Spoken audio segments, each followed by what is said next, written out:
The John Lebang Show has been known to make people laugh, sing, think, scream, throw things in rage, and generally lose their minds. Listener discretion is advised.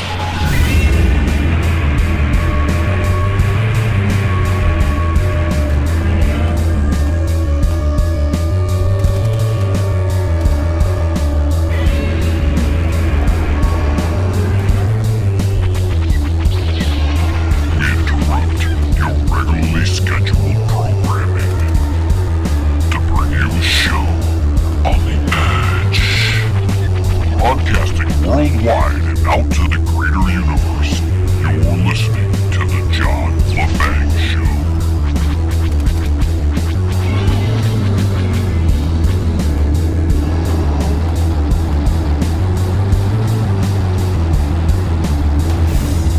Ghost stories, Trump wins again, and zombie boy dies.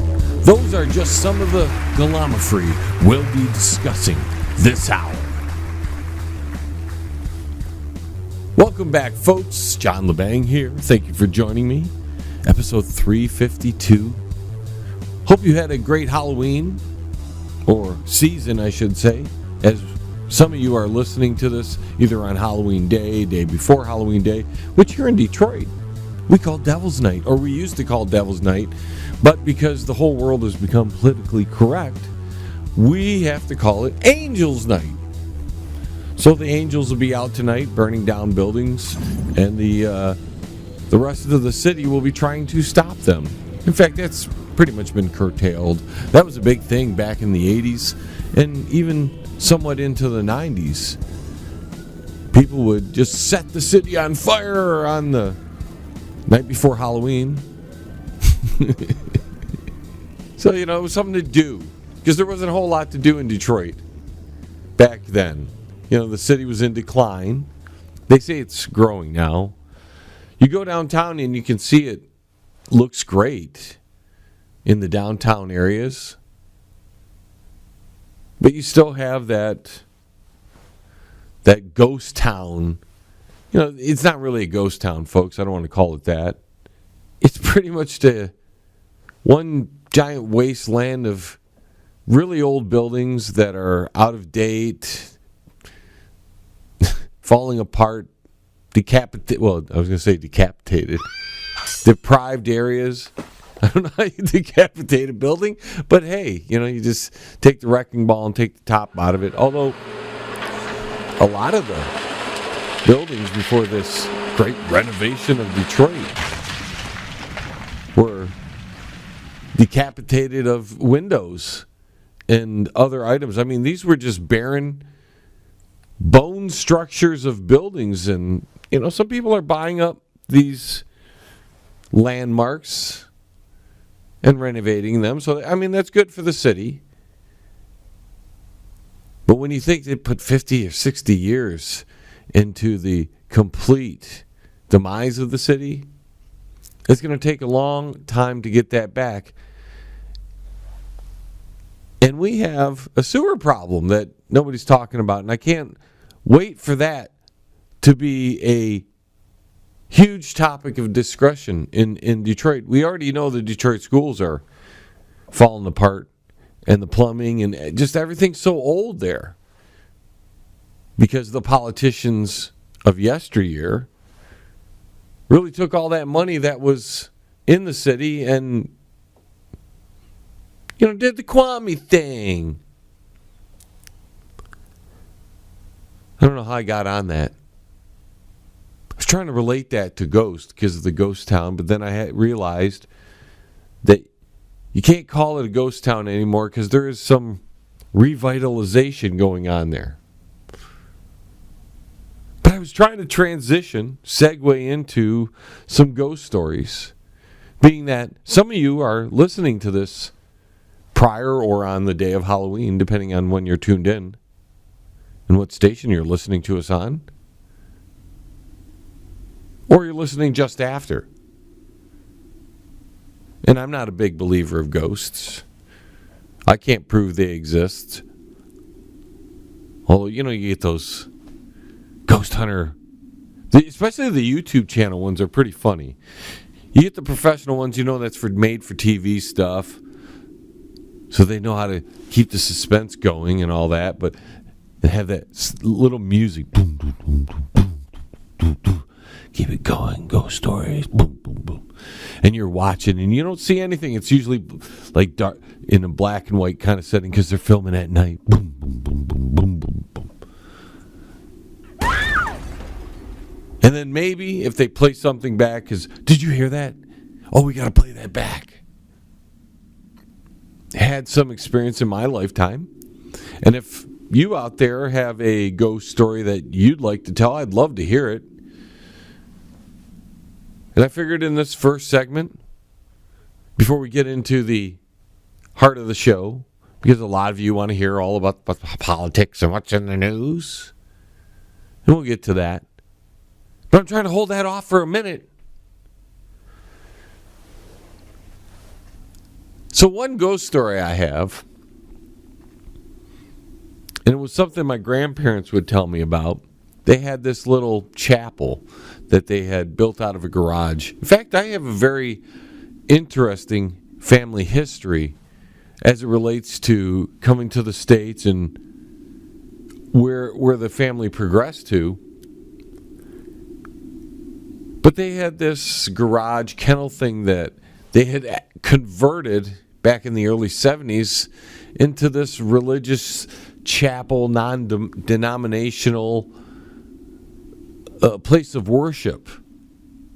And they'd have what they called the holy hour. And it's just fun thinking about this, right? Because now I'm thinking about my grandparents, and it brings back cool memories.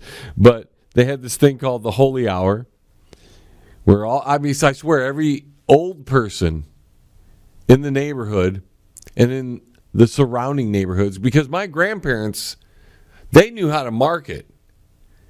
And everybody knew about the chapel.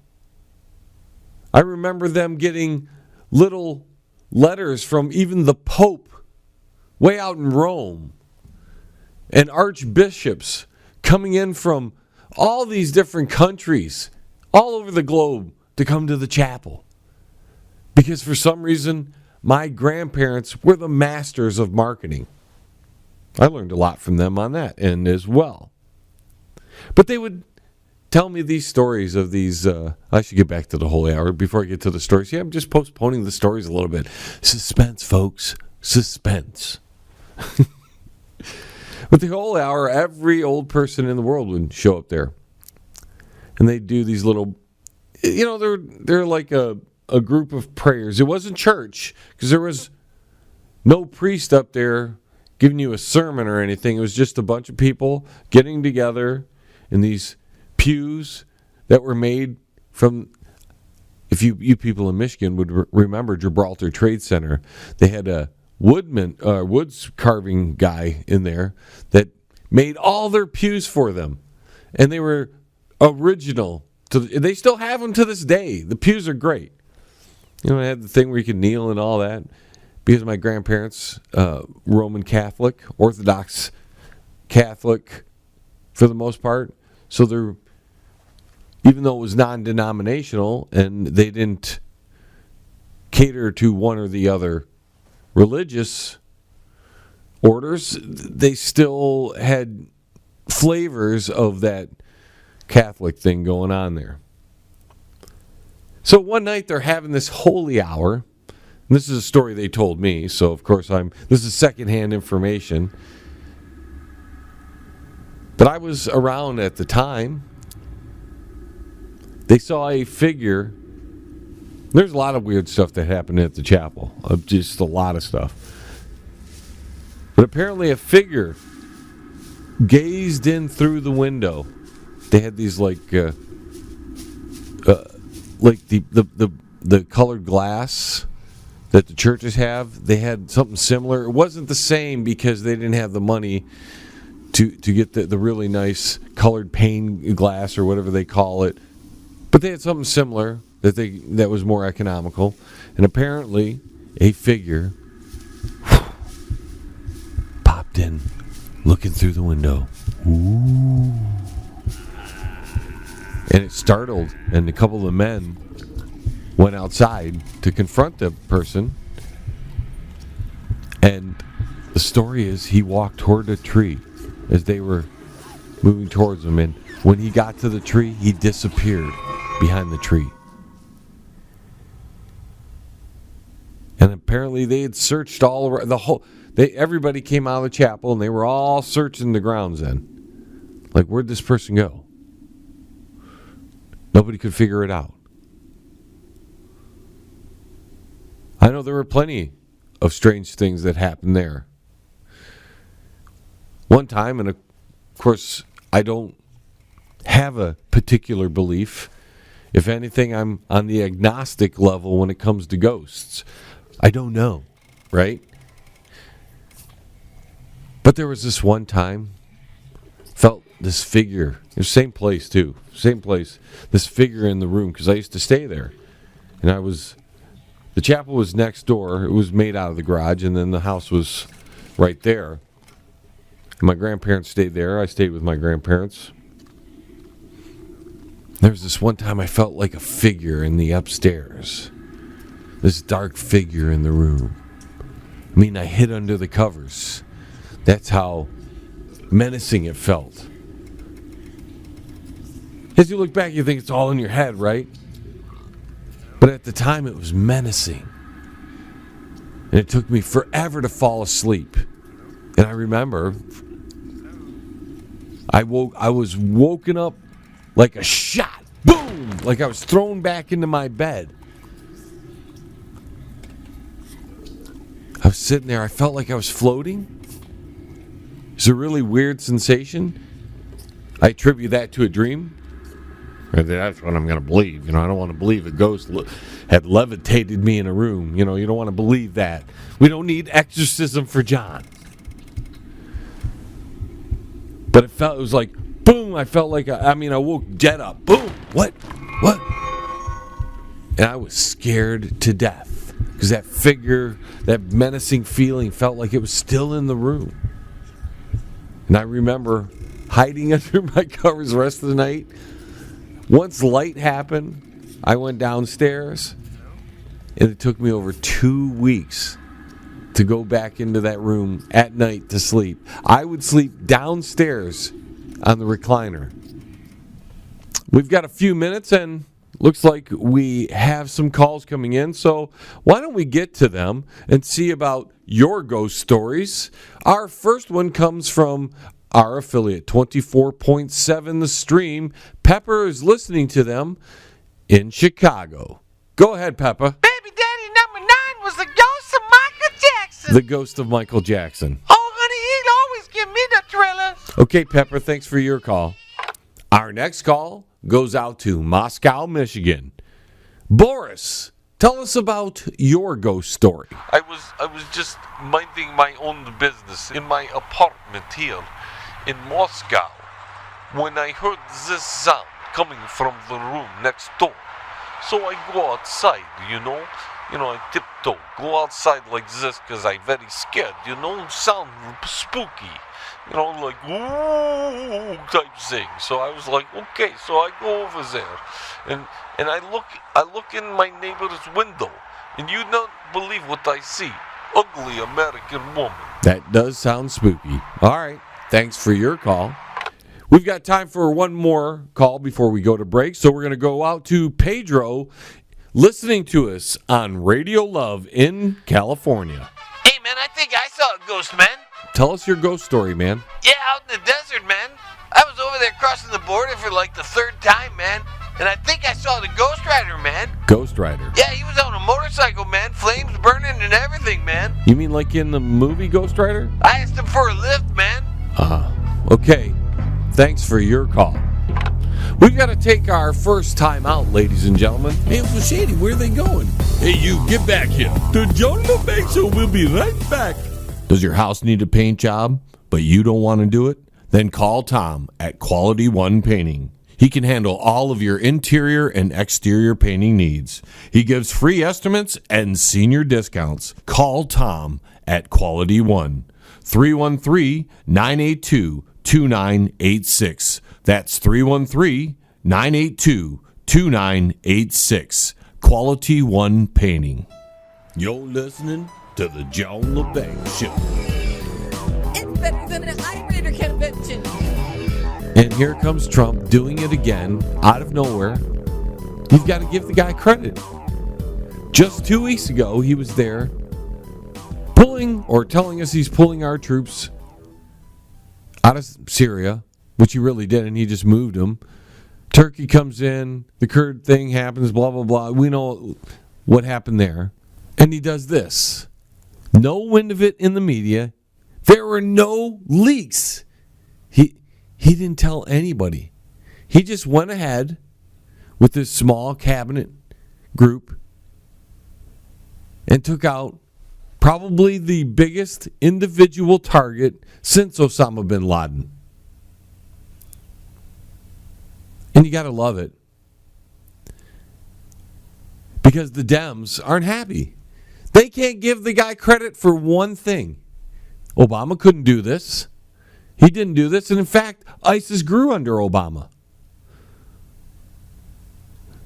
So when Trump does something he said he was going to do,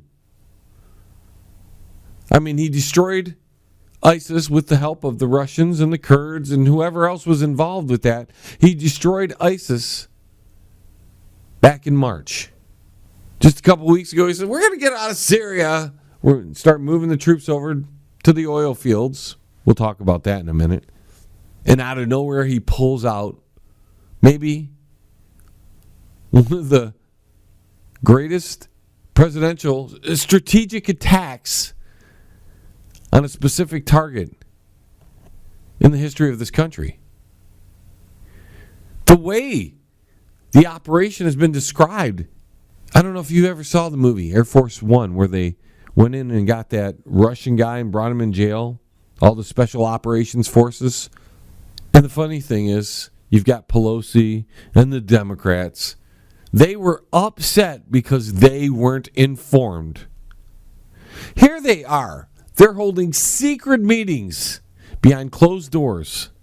From what we're hearing from Jim Jordan and others, the Republicans aren't allowed to ask questions of relevance. And when they do, they're shut down. Adam Schiff is telling the witnesses to keep their mouth quiet. And yet they're upset at the president for not informing them that he was going to do this. And it would have to go through a guy like Adam Schiff, the leaker extraordinaire, out of Washington. So when you think about that and what the Donald pulled off, it's freaking awesome. Now, if we remember correctly, just a few weeks ago, Mitt Romney, all these Republicans, the talking heads on the radio, everybody, practically everybody, we don't want to pigeonhole people, but you know, the neocon types, were all lamenting, oh, Trump's getting us out of Syria, even though we weren't supposed to be there. The idea that we're there and the way that we got there, no declaration of war, Obama just went and did it. Put us into Syria when there was really no reason for us to be there in the first place. In fact, some of the groups we were funding were aligned with ISIS. And we have that famous clip of Mr. Obama explaining that they were training ISIS forces. So you get the Republicans that were upset because we're pulling out of Syria, and now 2 weeks later, they're the happiest bunch of characters on the face of the planet. Have you seen Mitch McConnell? Have you seen all the Republicans that were bashing Trump just 2 weeks ago for the Syrian move? Oh no, the Kurds! Kurds are going to be in trouble. Well, apparently the Kurds gave us some intel to help make this operation possible. So in a matter of 2 weeks, Trump has managed to move out less than 50 troops that were in the way of Turkey expanding their protection grid for their country because they've lost a lot of people in that area that the U.S. was providing that safe zone that everybody was so worried about. The Kurds moved a little bit out of the way. They didn't like it at first, but they did it. They still provided the U.S. with some intelligence. Russia, Turkey, Syria, all the neighboring countries were told that we were going to do something. According to Trump, they didn't know what we were going to do. But regardless, they were told they got cooperation from all these countries. And in a lightning move, a little bit, an hour and 15 minutes there, they did their business 2 hours and another hour and whatever back. Within 4 hours, the United States, under the leadership of Donald Trump, took out the most wanted man in the world at this time, as well as other leaders and plenty of ISIS buggers that were trying to regroup in a part of the country that by even the president's accounts, they had a good chance to regroup. So now the Republicans are happy again. Now they want to fight for Trump again.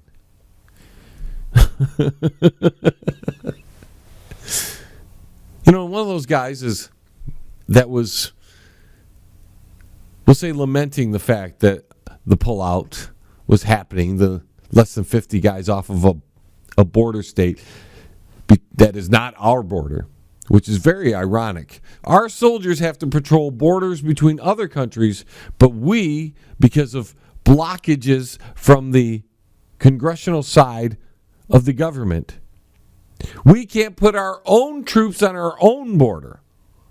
That would be racist. But it's not racist if you're got your troops, U.S. troops, patrolling the border between Syria, Turkey, and other neighboring countries. But here's Guy Gordon. It was like a week. And Guy Gordon's a guy on 760 WJR here in Detroit. Former TV guy. I don't know if he still does it. I never liked him. You know, he's one of those guys that tends to play the middle. You know, he tries to appear that he's fair. But he was lamenting the fact that we were pulling out those troops. And boy, the other day, just like the rest of the Republicans out there, those neocons, he was out there, yeah! Good job, Trump, for getting the bad guy! I mean, you could say you got to give him credit because he's hard on Trump when he needs to be, and he's supportive of Trump when he does something right. But that's not what it was. He's one of those neocons, the George Bushy types, who doesn't have a problem with us interfering in other people's business. Now, I have some sound bites that relate to this, and I'd like to play them for you as we're running up on time. But here you go. Here's Trump talking about killing the ISIS leader. Baghdadi and the losers who worked for him, and losers they are. They had no idea what they were getting into. In some cases, they were very frightened puppies. In other cases, they were hardcore killers. But they killed many, many people. Their murder of innocent Americans, James Foley, Stephen Sotloff, Peter Kasich, and Kayla Mueller, were especially heinous. The shocking publicized murder of Jordanian pilot, a wonderful young man, spoke to the king of Jordan. They all knew him. They all loved him. He was burned alive in a cage for all to see on the execution of Christians in Libya and Egypt, as well as the genocidal mass murder of Yazidis, rank ISIS among the most depraved organizations in the history of our world. The forced religious conversions, the orange suits prior to so many beheadings, all of which were openly displayed for the world to see. This was all that Abu Bakr al-baghdadi, this is what he wanted. This is what he was proud of. He was a sick and depraved man, and now he's gone. Here's some more comments. Last night was a great night for the United States and for the world. A brutal killer, one who has caused so much hardship and death, has violently been eliminated. He will never again harm another innocent man, woman, or child. He died like a dog. He died like a coward. The world is now a much safer place. Now, he's answering some questions here. And what they've done with the internet through recruiting and everything, and that's why he died like a dog. He died like a coward. He was whimpering, screaming, and crying. And frankly, I think it's something that should be brought out so that his followers and all of these young kids that want to leave various countries, including the United States, they should see how he died. He didn't die a hero. He died a coward, crying, whimpering, screaming, and bringing 3 kids with him to die, a certain death. Now, I want to point this one out because I think this shows a lot about what Donald Trump is all about. He gives credit to a lot of people, and he talks tough to a lot of other people. And in his appreciation of how well the soldiers did in this mission, and how no soldiers got wounded except for one. I'll tell you, these guys, they do a job. They are so brave and so good. And so importantly, many of his people were killed. And we'll announce the exact number over the next 24 hours. But many were killed. We lost nobody. Think of that. It's incredible. And when you told the Russians, your question... Our dog was hurt. Actually, the canine was hurt, went into the tunnel. But we lost nobody. Now, if you ask me, I think that's extremely awesome. The dog who doesn't need recognition from the president. The man who the entire left claims to be the meanie has enough humanity to give credit to the dog in the mission. Here he's talking about the pullout leading up to the clip after this. Was the pullout of the U.S. troops in Syria last month strategically tied in with this raid? No, the pullout, right, sure, it's a great question, and you're doing a great job, by the way. Your network is fantastic. They're really doing a great job. Please let them know. No, the pullout had nothing to do with this. In fact, we found this out at a similar time. It's a very good question because we found this out at a similar time. No. But my only problem with the Syrian thing, because I think we're headed in the right direction. I think we're trying to get out of there. It is pretty apparent that Trump is trying to keep his campaign promises. He's trying to secure the oil, to keep it out of ISIS's hands. And he does say that he will negotiate with people, countries, whatever, for the oil, for whatever reason, make sure that it doesn't get in bad hands. Some people are going to take that as a negative. I understand the point. You don't want these oil fields just getting into anybody's hands. But I think they should probably be in Syria's hands. And it looks like, according to the president, that almost every one of our supposed enemies, plus a few allies, all pitched in together to get this done. In other words, all these countries said, yeah, go ahead and do what you got to do, bro. So obviously, Trump has maybe a little bit better relations with these countries than he's being given credit for. We've got to take a quick break, folks. On the other side of this, we'll talk about how Donald Trump is the king of the political counterpunch. Don't move a muscle. The John LeBang Show will be right back. With lots of fun and excitement. Yes! Are you in need of commercial or residential window cleaning? Do you need your office cleaned? Maybe custodial work? How about some gutter cleaning? If you do, then call Pane in the Glass. For a beautiful shine that's crystal clear, call Pane and the Glass. You can find them on Facebook at Pane and the Glass. Hey, man, it's at the bottom of the hour, man. Do you know where your kids are, man? If you want to contact the John LeBang Show, feel free to send an email to jlebang@live.com. And if you're on Twitter, look him up at John LeBang.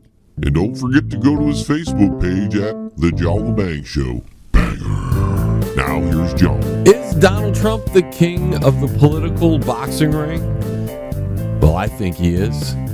He seems to run rings around his political opponents. And when you take into consideration that he has never been a politician, and it doesn't take but sometimes a couple of days for him to have a political counterpunch that is not only effective, but it usually lands a pretty substantial blow against his political opponents. And people like Nancy Pelosi and Adam Schiff and the rest of the hacks over there on the left do not know how to handle this. You see, Trump acts like they do, and they're not used to it. They're used to the cowering, linguini-spined Republican who, when you throw charges at them, they cower or they go on the defensive. Trump is a lot different. When you throw something at him, he's already got something in the stable ready to punch back. And when he hits hard. And he's always got that counterpunch. Let's look at the election. Hillary was supposed to win.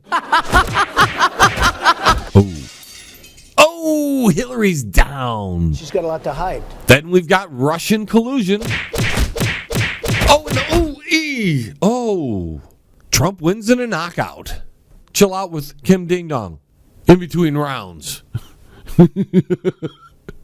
We thought the Mueller report was going to take him out, right? The whole media did. The left.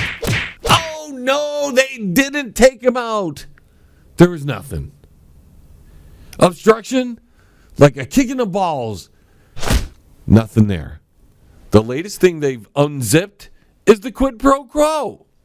He released the transcripts. Pow, pow, pow. Down. Whistleblowers down. Nothing. Now they're having secret meetings for impeachment. What is it? While they're doing that, what does he do? Comes out with the Joe Biden stuff. Bam, bam, bam, bam. Since the news wasn't reporting it, Trump, Giuliani, his faction over there says, fine, you guys aren't going to do your job? I'll do it. While he's doing all this other stuff, but he's allowing them to be themselves. And their viewpoints and their strategies are all coming to light. No longer do we have a unbiased media. No, it's clear that the mainstream malpractice media is biased in a great majority for that Democrat Party. So yeah, Trump has found a way for them to expose themselves by just being Trump, by just counterpunching everything that they throw at him. He's been able to expose so much. You know, there's a lot of people out there who were thinking that maybe that big news announcement was Hillary going down or something like that. See, I don't think Trump's ever going to go that far. Because they were friends before. When they were running for that particular office, it got nasty. It stays nasty after the fact. But they were friends. And I don't think Trump will ever get that far into the corruption of the government, because I don't know how deep Trump's allies are in that. You see, we may be only exposing the few layers in the government, but we're not cleaning all of it out, because there are clearly people in the government that have biases, and not all of them are going to be biased for Democrats. So we're going to have a Republican or two or three or four or how many biases as well. But if we can root out some of the corruption, especially the, I love how he calls them the do-nothing Democrats, because that's what they've done. They've done absolutely nothing but impede any kind of agenda that the president had. Last week on The Days of Our Lives, our witness today is under subpoena. He's supposed to answer the questions from members of the United States Congress, not just members from the majority of the United States Congress. If you want to talk about a Soviet-style process, again, that might be what they do in the Soviet Union, not in the United States of America. We can't stand for this. The American people are being denied equal justice. It started with a whistleblower. Now they don't want the whistleblower. Then they had a second whistleblower. Now they don't want the second whistleblower.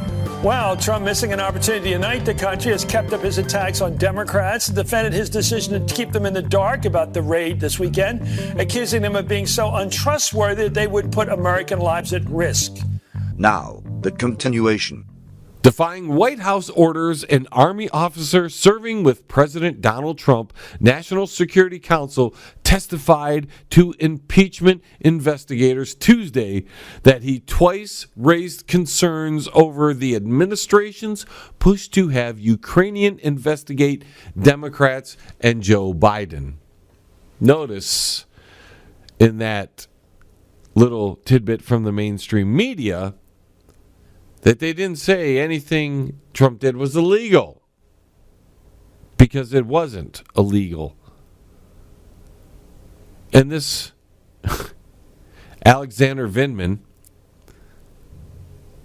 if you go back, you can see he's one of them never Trumpers. So we have a lieutenant colonel who served in Iraq, and later he's been a diplomat. He's the first official to actually testify that heard Trump's July 25th call with new Ukrainian President Zelensky. Now I want you to let that sink in. He's the first official to testify who actually heard the call. I see. So all of this up until now, everything prior to this, they're hearing depositions and they're requesting subpoenas from people who never heard the conversation. A conversation that the president released the transcripts for, that you can read yourself on our Facebook page. It's somewhere there now. It's a few weeks old, so you have to scroll a little bit, but you can find it there. A conversation the president said was perfect. I don't see anything wrong with it. And I'm not a Trump supporter. Although, some days it's really hard not to like the guy. But we have the first one. How long has this been going on? How long have the secret meetings How long have they been happening? How long have the secret meetings been happening? Weeks now, right? So weeks of interviewing people, or supposedly interviewing people, getting depositions from people that were not privy to the conversation. And we've got record deficits and spending in the government under Donald Trump. That has a lot to do with that omnibus bill I was opposed to way back when. But he wanted to get those billions of dollars so he could build that wall that is slowly, at a snail's pace, being built. Being obstructed, I understand, at every turn. That omnibus bill allowed him to acquire money, but it also allowed the record deficit spending to not only continue, but to carry on for the foreseeable future. Because when we come up against another omnibus bill, and we will at some point, if the Democrats don't find a way to impeach the president and he wins re-election, eventually we're going to have one of these big giant bills that are sent up to the president again. Unless we can find Republicans worthy of taking spots in Congress that'll actually reduce the deficit, eliminate it. You see, on some angles, the Trump is doing really great. And then on other angles, Donald, well, you're falling short. By leaps and bounds, you're falling short. But I wanted to give the president a lot of credit. The guy did not have to give recognition to a dog. May have been one of the bravest of the bunch. And that says a lot. Because from my understanding, we sent the best of the best in. You see, if we would have lost these guys, if some kind of error would have happened, if a leak would have happened, that would have tipped off the enemy, we could have lost a lot of our best military guys we have. And Trump, who doesn't want anybody injured anymore, you can tell. He wants to pull us out. He doesn't want to pay the VA bill anymore. He doesn't want to see parents crying. There are videos where Trump talks about seeing parents when those coffins are being rolled out and how it's changed him. But this guy, who's called every sort of name in the book, sits there and he praises a dog. A lot of bad guys were hurt. Al-Baghdadi, who obviously I love how Trump talked about him too. Say it like him. He called him a dog and a coward. I love it. We need to discourage people from joining these kinds of groups. The world is on fire, and the fire keeps getting bigger because we have people who join these groups because they're not afraid. They're not afraid of getting in trouble, just like all those Antifa people recently that got arrested. They weren't afraid until after the fact when now their faces are being shown on the internet. I love that. But Trump put out a tweet. We declassified a picture of the wonderful dog that did such a great job in capturing and killing the leader of ISIS. The president did not have to recognize that dog, but he did. And you people who think he's the meanest and worst person in the world, especially you pet lovers out there, you should love this. Because the only person that was given credit was the dog. But Trump's the meanie of the meanies, right? We're going to take a quick break. We'll be right back, folks. Smoke them if you got them. Because the John LeBang Show will be right back after this. That's guaranteed. Yes. At Absolute Skin and Body Care, they only use the best laser equipment in the industry so that you receive the best results possible. They'll explain all the procedures in detail and answer all of your questions. Absolute Skin and Body Care. If you're looking for skin rejuvenation, laser lipo, or laser hair removal, call Absolute Skin and Body Care. They're located at 37625 Ann Arbor Road, Suite 105 in Livonia, Michigan. Absolute Skin and Body Care. Their office phone numbers are 248-305-3000. That's 248-305-3000. Absolute Skin and Body Care. You're listening to the John LeBang Show. It's huge. Now I gotta tweet about it. All right, in our final segment, let's talk about some other things in the news, if we may. Woman fractures mother's skull with crucifix.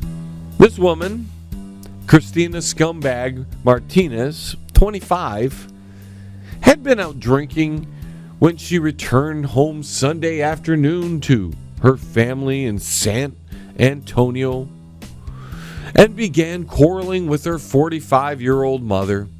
Disrespectful little bugger. During the altercation, the investigators allege Martinez removed a 10-inch wooden crucifix from the wall and began to batter her mother with the religious item. Martinez allegedly hit the victim over the head with the crucifix several times, leaving the woman, her mother, with a fractured skull. She was transported to a hospital for treatment of her injuries. Companion story, so to speak. Head news. The head of Joe Biden's new super PAC is a foreign government agent. Democratic presidential candidate Joe Biden has a brand new super PAC in his corner. And it's being run by a registered foreign agent for the government of Azerbaijan. I've never heard of the country. I didn't know it exists, but heck, it's a foreign agent from a country that has no power and never heard of it. Have you heard of Azerbaijan? I don't. Azerbaijan. Never heard of it. That's how big this country is. Now, big question, because I don't know if you've been paying attention to the banking world. Feds are cutting interest rates again, and why would they do this for the third time in a row, even when stocks are nearing record highs? Well, I think people are going to find out soon. On a side note, if you haven't been paying attention, the Fed has been bailing out banks behind the scenes to the tunes of billions of dollars. Is there a bubble coming? I'm no expert, but I'd keep my eye out, folks. In news for our Canadian friends, eh? That Canadian model, a zombie boy, well, his death was ruled an accident, according to the officials.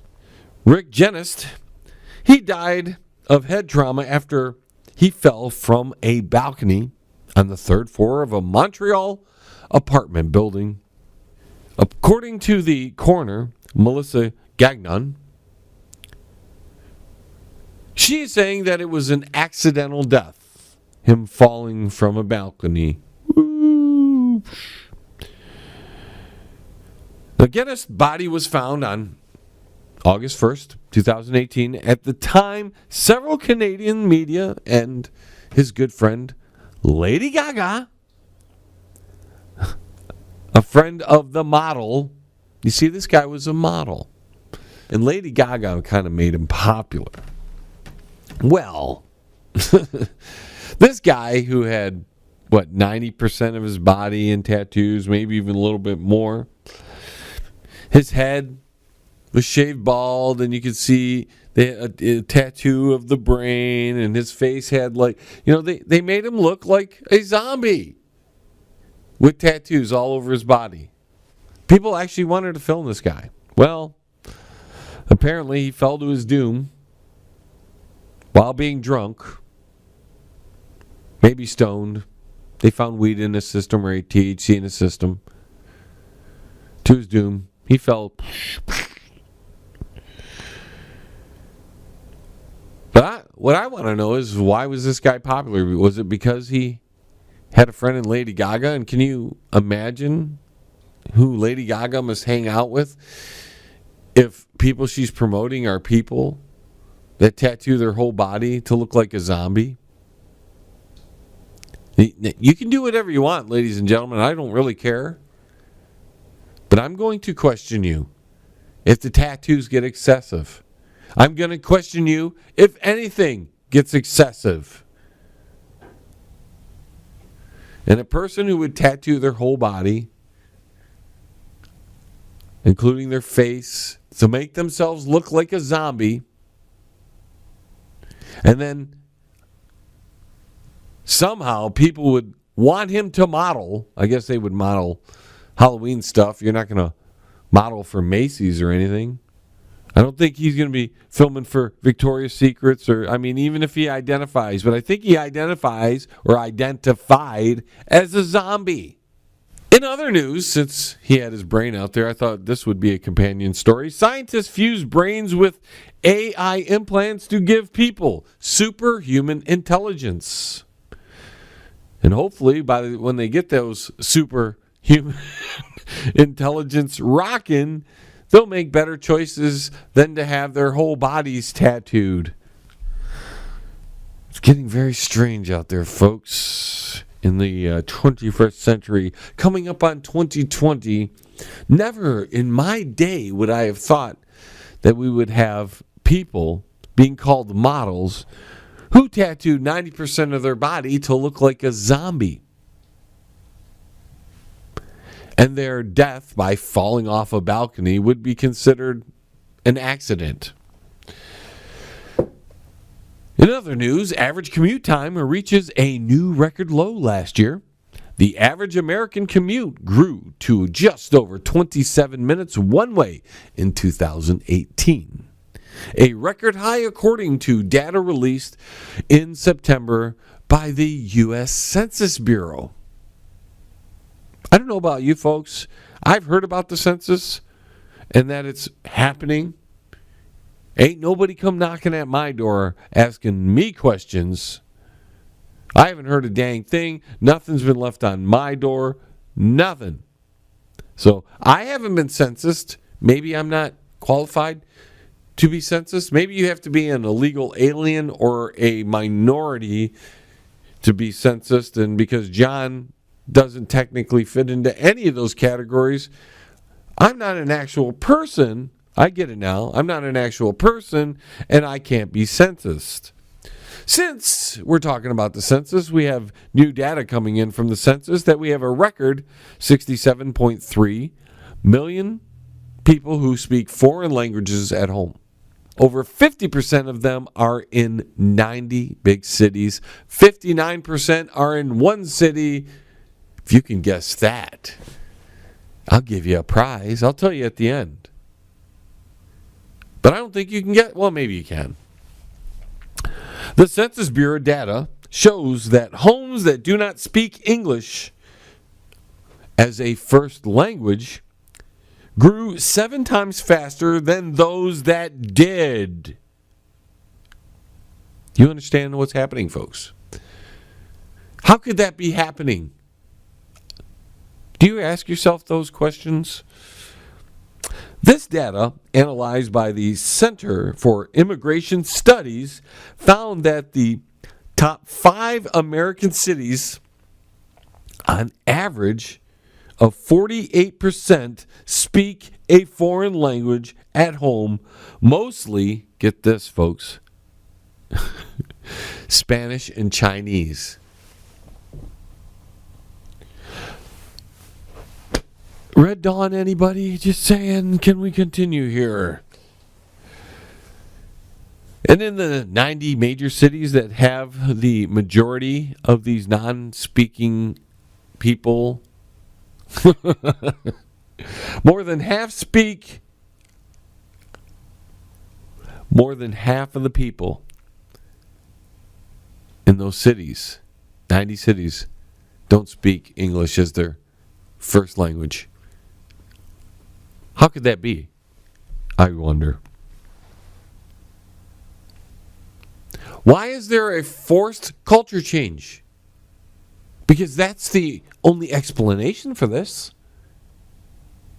How could so many in the top 2 categories, Spanish and Chinese, be growing at such an incredible rate? if the demographics of the country weren't being manipulated to change in that direction.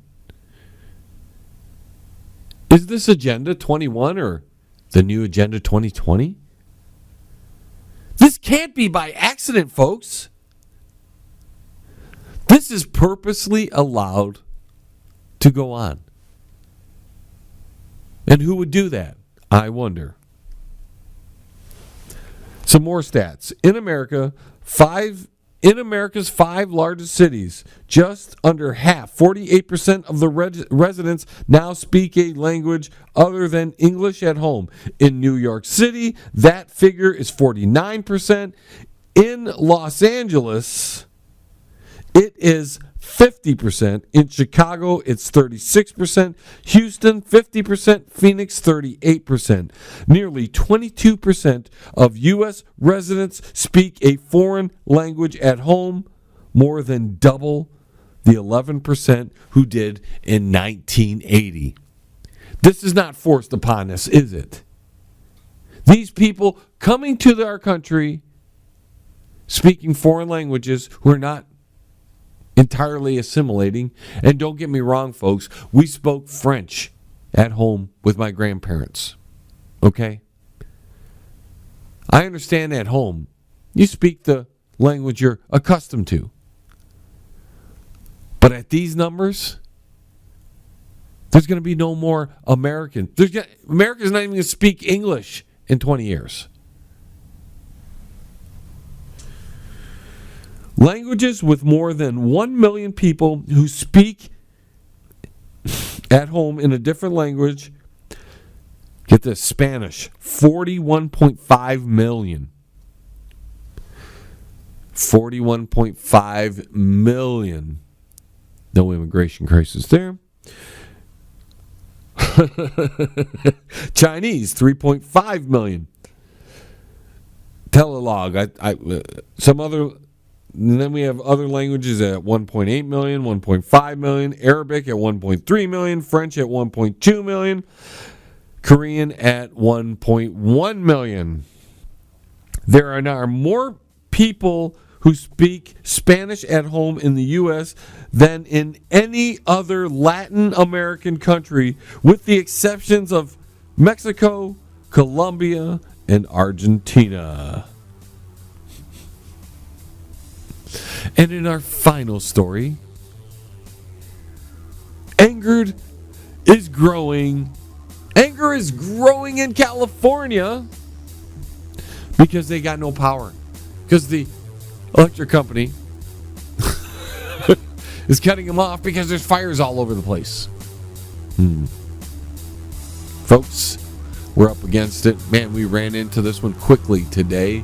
I'd like to thank all of our affiliate stations for allowing the John Lebang Show to be part of their networks. I'd like to thank you, the listener, for tuning in. Don't forget, if you've missed any portion of this broadcast, want to catch up on anything else, go to our website, www.jlebang.com. And until the vibrations of my vocal cords reach your ears again, I'm John Lebang, thanking you. We'll see you next time. T-minus 10, 9, 8, 7, 6, 5, 4, 3, 2, 1. We have liftoff. Tune in again next week. Same time, same space, same station. Resistance